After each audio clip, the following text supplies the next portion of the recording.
அன்பு செல்லமே, உண்மையை பேசி பேசி நீ சம்பாதித்தது என்ன? பகையை மட்டும்தான். நீ உண்மை பேசினால் நல்லது என்று எல்லா இடத்திலும் உண்மையை பேசுகிறாய். உன் மனதில் இருப்பதை அப்படியே சொல்கிறாய். ஆனால் அவர்கள் உன்னிடம் சிரித்து கொண்டு பின்னாடி உன்னை குளிப்பறித்து விடுகிறார்கள்.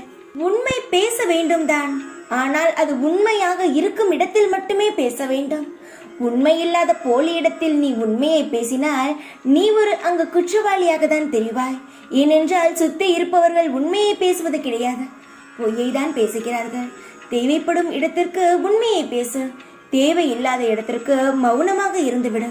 நீ பொய்யும் பேச வேண்டாம், உண்மையும் பேச வேண்டாம். மௌனமாக இருந்தாலே அந்த இடத்தில் இருந்து நீ தப்பித்து விடுவாய். எல்லா இடத்திலும் நான் நல்லவனாக தான் இருப்பேன், எல்லா இடத்திலும் நான் உண்மையை மட்டும்தான் பேசுவேன் என்றால் உனக்கு பகை மட்டுமே தான் வரும். நீ இருப்பது போல் எல்லாரும் இருக்க வேண்டும் என்று அவசியம் கிடையாது.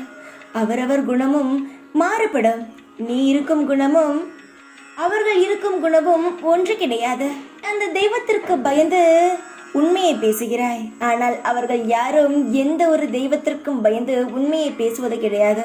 ஆனால் அவர்கள் வாழ்க்கையில் முன்னேறுகிறார்கள்.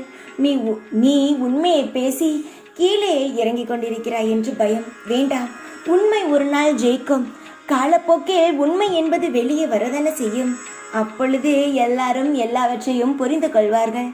உன்னை அவமானப்படுத்தும் இடத்திலும், உன்னை உதாசீனப்படுத்தும் இடத்திலும், உன்னை கண்டுக்காத இடத்திலும் நீ இருக்க வேண்டும் என்று ஒரு பொழுதும் ஒரு நொடியும் அவசியம் கிடையாது.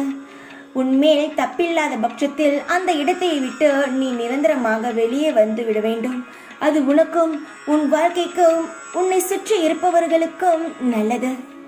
உன்னை ஒரு இடத்திலிருந்து வெளியே போ என்று சொல்வதற்கு முன் அவர்களுடைய குணத்தை நீ தெரிந்து கொண்டு அந்த இடத்திலிருந்து நீயே வெளியே வந்தால் உனக்கு கௌரவம். அவர்கள் வெளியே போ என்று சொன்ன பின் நீ வெளியே வரும் பொழுது உனக்கான மதிப்பை நீ இழக்கிறாய். எந்த இடத்தில் உனக்கு இந்த இடம் தப்பு என்று தோன்றுகிறதோ அந்த இடத்திலிருந்து நீ வெளியே வந்துவிடும். அது உனக்கும் உன் வாழ்க்கைக்கும் நல்லது. அவமானப்பட வேண்டும் என்று ஒரு பொழுதும் நீ அவசியம் கிடையாது. உன்னை நான் எந்த இடத்தில் எந்த வேளையில் நான் முன்னேற்ற வேண்டும் என்று இந்த அப்பாவுக்கு தெரியும். அதனால் நீ எந்த இடத்திலும் கலங்க வேண்டாம், தைரியமாக இருக்க வேண்டும். யாரை நினைத்தும் பயப்படாதே, தைரியமாக போராட. உன் வாழ்க்கையில் நிச்சயம் வெற்றி கிடைக்கும். தேவைப்படும் இடத்தில் உண்மையை பேசு. இல்லை என்றால் மௌனமாக இருந்து எதை கேட்டாலும் தெரியாது என்ற ஒரு வார்த்தையில் முடித்துவிடு. நீயாக போய் எந்த ஒரு பிரச்சனையிலும் மாட்டிக்கொள்ளாதே. தைரியமாக இரு தங்கமே. உன் கூட எப்பொழுதும் நான் இருக்கிறேன். எல்லா விஷயத்திலிருந்தும் நான் உன்னை காப்பாற்றுவேன். தேவையில்லாமல் எதிலும் மாட்டிக்கொள்ளாதே. தைரியமாக இரு. எப்பொழுதும் உன் கூடவே இருப்பேன் நான். ஓம் சாய்ராம்.